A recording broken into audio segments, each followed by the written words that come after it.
Our Miss Brooks, starring Eve Arden.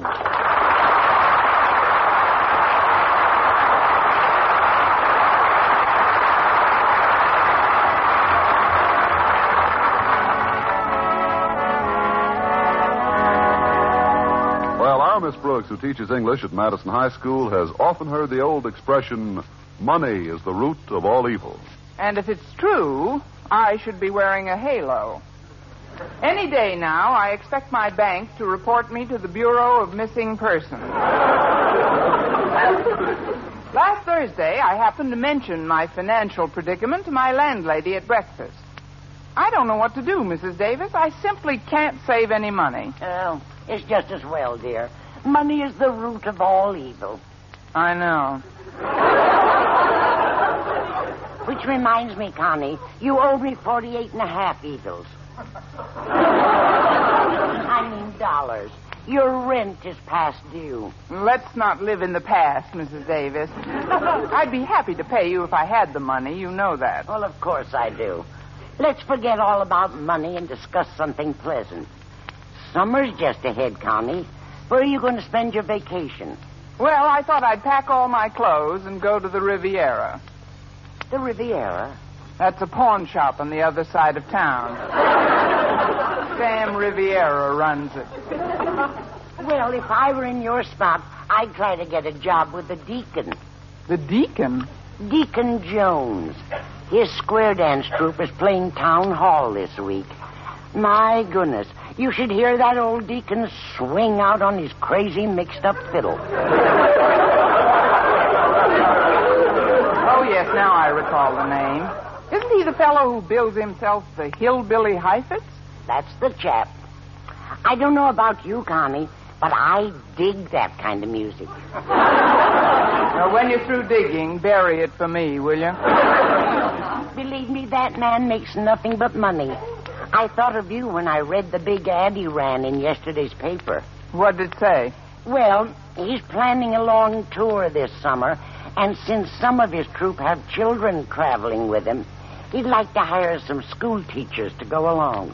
To tutor the hillbilly kid? Exactly.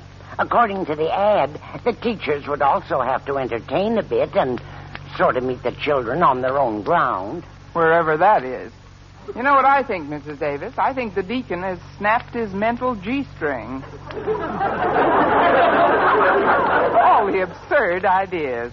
The salary offered is $500 a month. $500? Well, I don't know about you, Mrs. Davis, but I dig that kind of money. If I could spend just 1 month with his troupe, I could afford the best vacation. Oh, no. Not with the square dance troupe. I'm sorry, but Mother didn't raise her girl to do-si-do. Well, you do as you please, dear. It was just a suggestion. Oh, there's Walter Denton to drive me to school. Come in, Walter.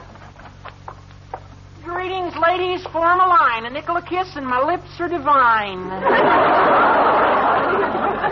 Hello, Walter. Pull up a chair. Ain't no food. The cupboard's bare. Why the square dance greeting, Walter? Yo, I'm on a hillbilly kick, Mrs. Davis. When I was in the malt shop with some kids last night, we turned on the radio and got town hall. We danced for 1 solid hour to the music of Deacon Jones. And, Miss Brooks, I have news. If you'd like to earn $500 a month this summer, there's an ad. Mrs. Davis told me about the Deacon's ad, Walter, and I'm not interested. Okay. So maybe Mr. Boynton would be interested. The way he's been cutting down expenses lately, he could probably use that money. As soon as we get to school, I think you should try to talk him into it. I should talk him into it. Wouldn't that be a little presumptuous? Yeah, maybe you're right. I really think a job like that would be a great experience for you, Miss Brooks, but no, I can see where it might not be so hot for Mr. Boynton. I mean, after all, he's a single guy. Wouldn't know anyone in the troupe but you. Have to spend all his time with you, night after night. Just like being married, traveling around, night after night. Like I say, as soon as we get to school, I'll try to talk him into it.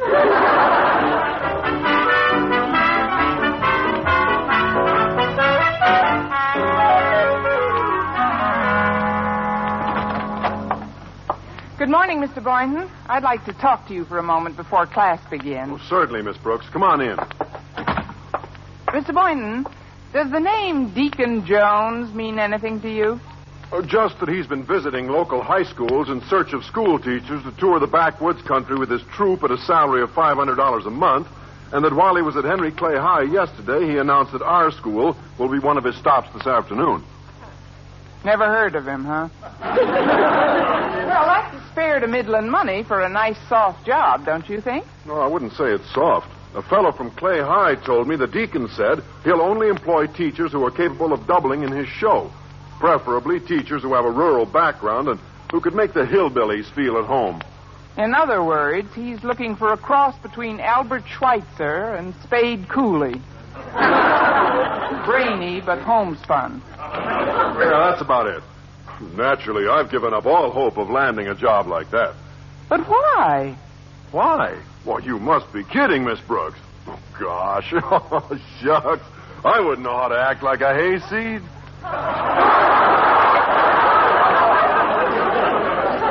You wouldn't have to act. I mean, with a little rehearsing, it would become natural. I really think a long trip through those hills would do you a world of good. Not to mention me. You? Miss Brooks, surely you couldn't pass yourself off as a rural character. For $500, I could out Judy Canova.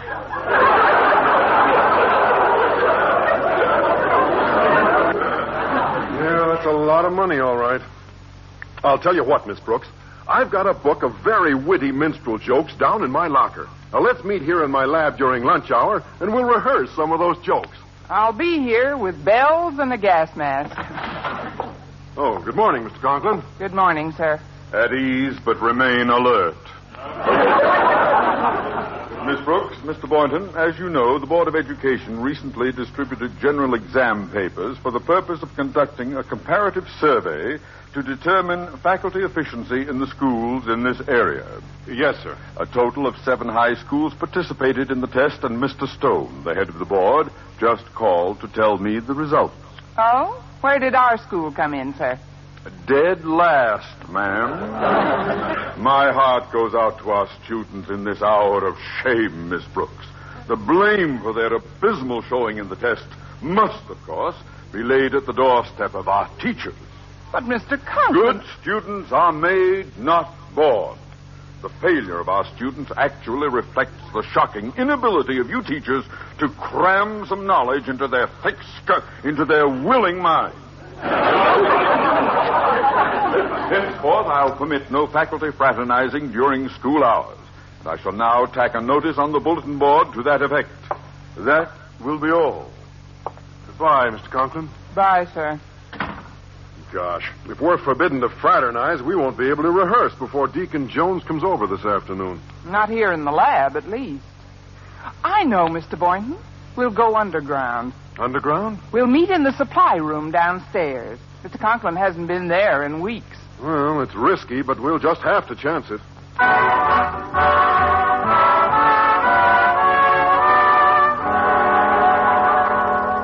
Well, at noon, in direct violation of Mr. Conklin's anti-fraternizing edict, I stealthily scurried down to the supply room for a clandestine meeting with Mr. Boynton.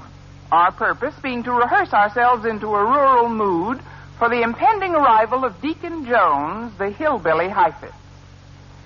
I rapped gently, and in a moment the creaky door was opened, not by Mr. Boynton, as I expected, but by Mr. Conklin's daughter. Enter, friend. Harriet. It's all right, Miss Brooks. I know all about your crazy mixed-up scheme. Who squealed? Oh, nobody. But while you and Mr. Boynton were cooking up your plot in his lab this morning, I happened to be right outside watering his window plant, and I overheard. You and your crazy mixed-up long ear. Did you tell anyone what you overheard? Oh, not a living soul. Just Walter Denton. He wants to try to land a job with the Deacon's troupe, too, Miss Brooks. He's sure his father will give him permission to leave home for a month. Permission? His father would probably swap him for an undernourished tapeworm. Look, Harriet, if you say a word about all this to your dad, you'll spoil everything. He'd be furious. Hold it, Harriet. Who goes there? A member of the underground. Who? Walter Denton, the vagabond lover. Come on in, Rudy. Look, Miss Brooks, I brought 3 tambourines for you, me, and Mr. Boynton, partner. Oh, hi, Harriet. Oh, isn't it exciting, Walter? I just can't wait to see Deacon Jones in person. With a name like the Deacon, I'll bet he looks real dignified. Hold it. Who goes there? It's Mr. Boynton. Hey, what's in the box, Mr. Boynton? Well, some minstrel show and square dance material, Walter. I'll have it open in a second. I was hoping it was food. I haven't had lunch yet. Oh, I'll be glad to get some sandwiches for us, Miss Brooks. Oh, that's very nice of you, Harriet. Don't mention it. I'll be back in a little while. Look at this, Miss Brooks. A big book of minstrel jokes and a beautiful banjo. Just listen to this tone. Gee, Dad, it's a Wurlitzer. When I pick My Dog Has Fleas on the banjo like that, Miss Brooks, we spring our first humorous anecdote. You can read it right from the book. Here you are. Thanks. What's that you played on the banjo, Mr. Interlocutor? My dog has fleas. Funny kind of a dog. My dog has pups. Oh, no.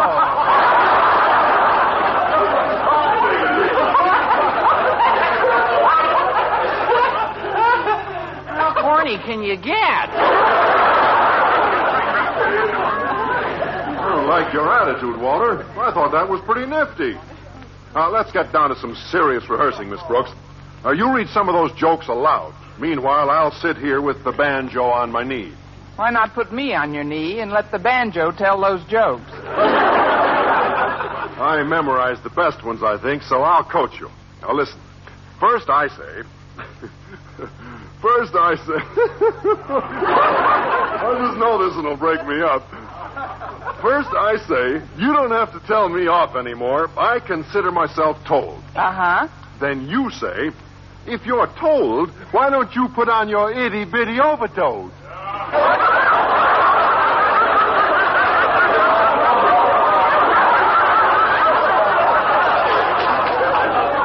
I say that? Yeah. Not for $5,000. Come on, Miss Brooks. We'll never land those jobs with Deacon Jones if you don't practice. Now put a twang in your voice. But sure, it's not hard, Miss Brooks. If we're going to convince the Deacon that we have a rural background, we've got to sound like hillbillies. Well, all right, but Why, Harriet got those sandwiches pretty fast. Is that you, Harriet? No, but you're close. Run for the hills. It's the revenuer. Mr. Conklin. Holy cow. Well, Miss Brooks? I think I'll put on my itty-bitty overtoes. Now I see how my faculty piffles away its time.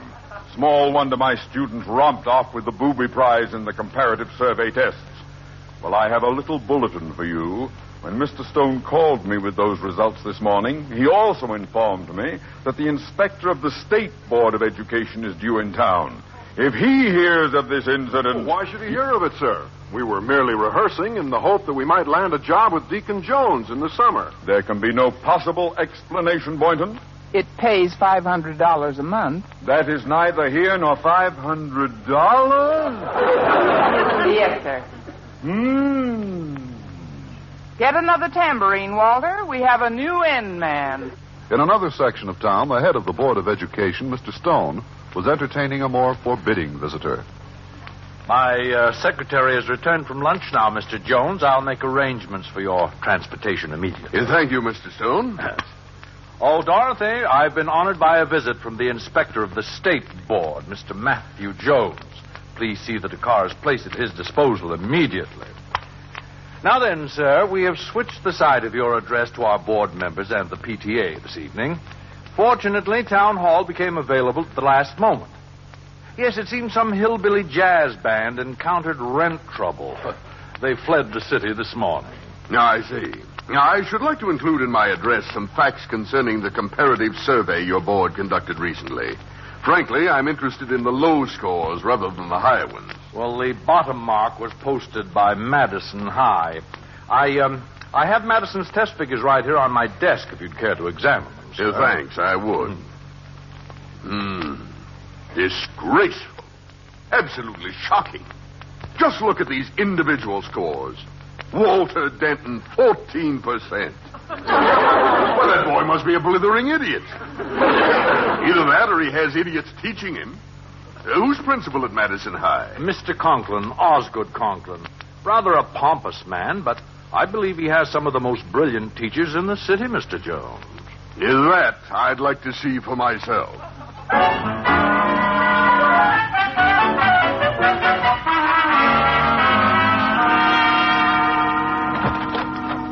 Hello. Is Mr. Conklin in? Oh, I'm sorry. He stepped out of the office just a few minutes ago, but he ought to be back pretty soon, Mr. Jones. So you're Deacon Jones. You what's that? Oh, please make yourself comfortable, sir. Excuse me. What's your rush, Harriet? He's here, and I guessed right, Miss Brooks. He's very dignified looking. Who is? Deacon Jones. He's waiting in Daddy's office. I'd better pass the word. Excuse me. Well, the deacon. Move over, Daisy May. Here I come. Oh, hello. Well, fry my chitlins if it ain't Cousin Jones. Didn't know nobody was in here, else I wouldn't have come busting in like I done did. Savvy?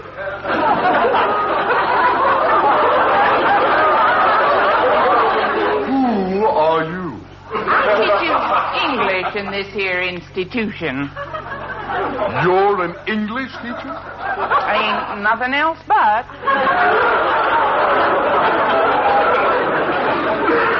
My name's Miss Brooks. Care for a chaw of hog's liver? Thank you, no. Just how long have you been teaching, Miss Brooks? Oh, a heap of years. And believe me, I get a kick out of learning them kids. Only thing is, I kind of miss the folks back home. The folks in the hills.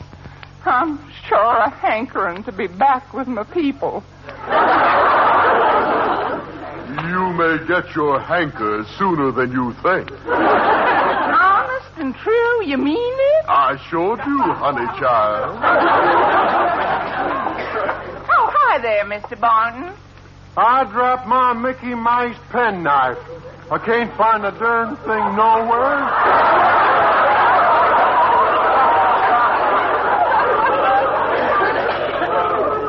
Mr. Boynton here is a biology teacher. What? Biology teacher. B-I-O-L... let's see. B-I-E-O... let's see. B-I-O-E... Chose. 1, 2, 3, 4, 5, 6, 7, 8, 9, 10, 11. Amazing.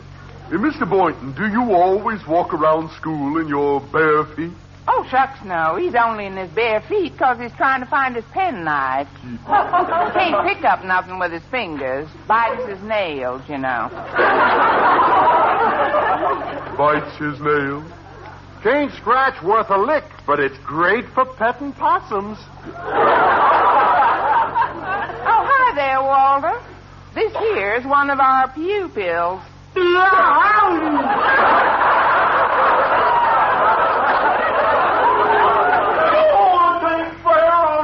Chasing a mouse and he ducked into a little hole and I could only get my head in. This here is Walter Denton. Naturally. You just call me Walter. W-A-L-L-L. Let's see. W-O-L-E. Let's see now. W-A-W-L. Why'd you just call me Zeke? What? Count your toes, Zeke. 1, 2, 3, 4, 5, 6, 7, 8, 9. Better borrow one from Mr. Boynton. He's got 11. I feel a bit weak. Do you mind if I sit down?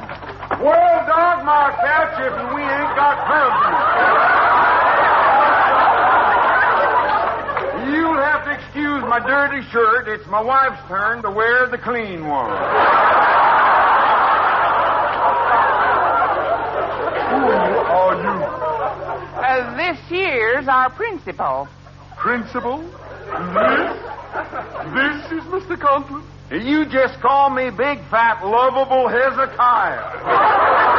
I don't know who you are, mister, but we're just plain down-to-earth folks here. Hill folk. Yeah, indeed. Finish the time right now. We like to forget our classrooms and chores, and as I pick up my old banjo. Yeah, now, just a minute. And as I pick up my old banjo. Yeah, put that thing down. We'll think of the folks back home and drift into songland. Come and see it by my side if you love me, if you love me. I'll take to bid me adieu, not adieu. Just remember the river valley, songs that I sang to you. Do-si-do and form a star, I could dance with a grizzly bar. This is incredible. Come and see it by my side if you love me.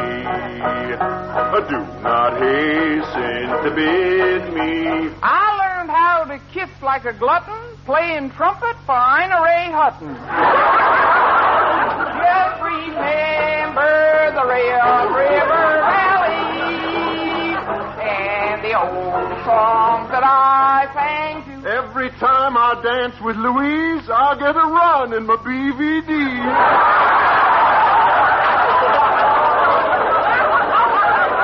I don't believe it. I just don't believe it. Friend, you ain't heard nothing yet.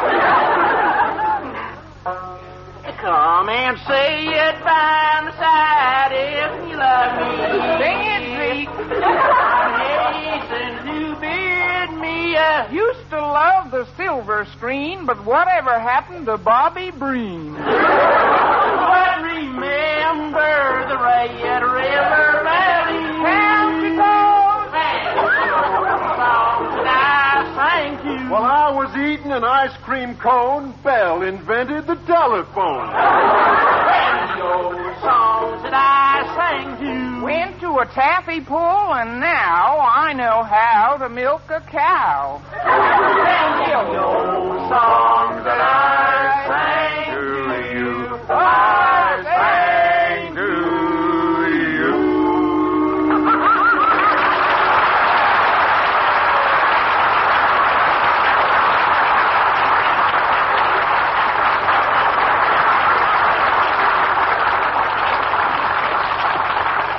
What is going on here? Mr. Stone! Yipe! Hand me my shoes. Mr. Stone, I understand that these fugitives from Tobacco Road are members of Madison Oh, please, run along, Deacon Jones. Deacon? What are you talking about, Miss Brooks? This happens to be Matthew Jones, inspector for the State Board of Education.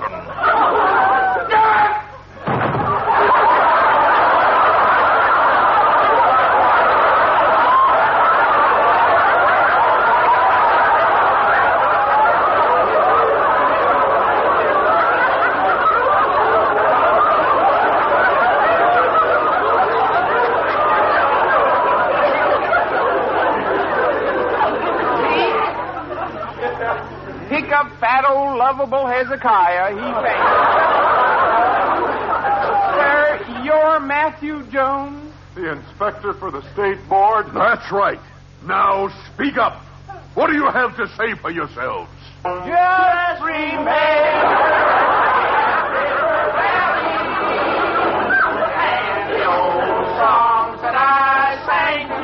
What good will it do to speak? We are plainly up the creek.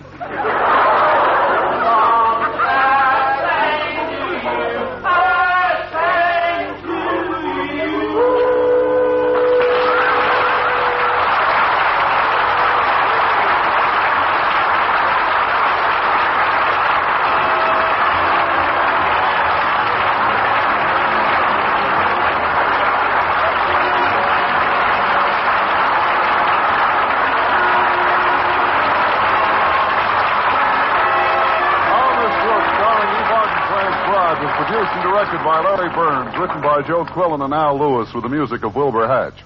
Mr. Conklin was played by Gail Gordon. This is the United States Armed Forces Radio and Television Service.